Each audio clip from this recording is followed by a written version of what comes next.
I was born in Victoria in 1924, and under the immigration regulations existing at that time, my father had to register my birth with the Canadian immigration authorities. He did so, and he was given a certificate which confirmed that I had been born in Victoria, but at the bottom of that certificate were the words, "This certificate conveys no legal status on the above."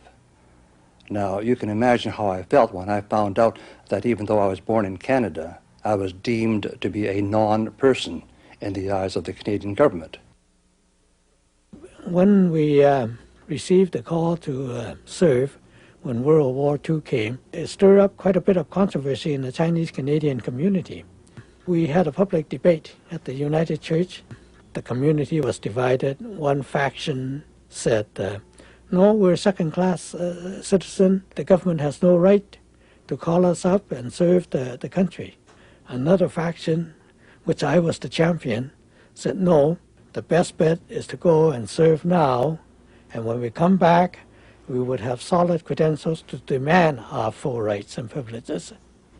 Typical Chinese, everybody was shouting, everybody was in disagreement, everyone made up their own mind. It wasn't a unanimous decision made, but everyone had a chance to speak, and from there they were given their own choice.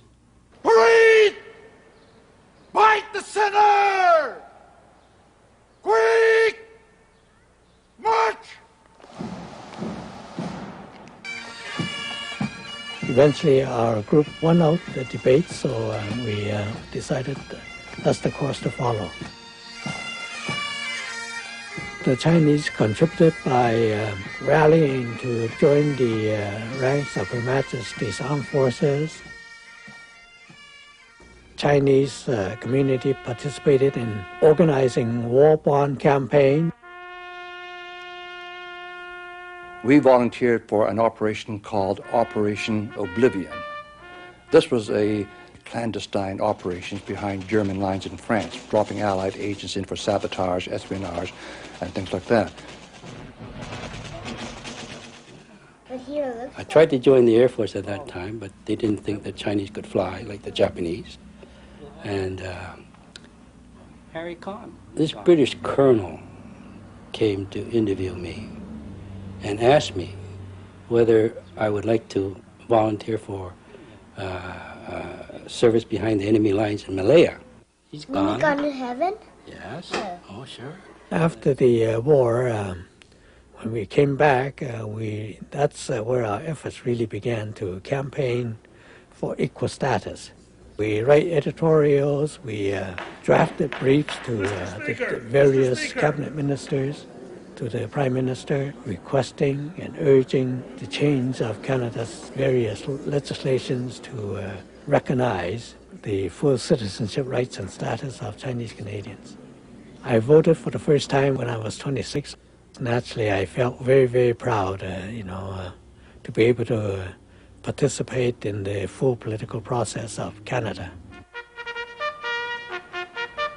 This November the 11th, I am leading a group of Chinese Canadian veterans to Ottawa to participate in the Remembrance Day ceremony. And the reason why we're doing that is to show to the Canadian people that during the Second World War, Chinese Canadians did act honorably, despite the fact that the Canadian government did not treat us in an honorable way. If I had not joined to serve Canada during the war, I would not have had the opportunity to go to university because my parents were too poor. Without that experience, I would not have been able to become the first Chinese Canadian member of Parliament.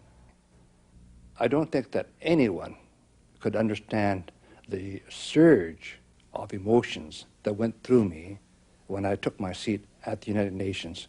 And I remember the first day I took my seat, one of the ushers came over to me and said, "I'm sorry, sir, I think you're sitting in the wrong seat. This is for the Canadian delegate." And I said, "I am the Canadian delegate."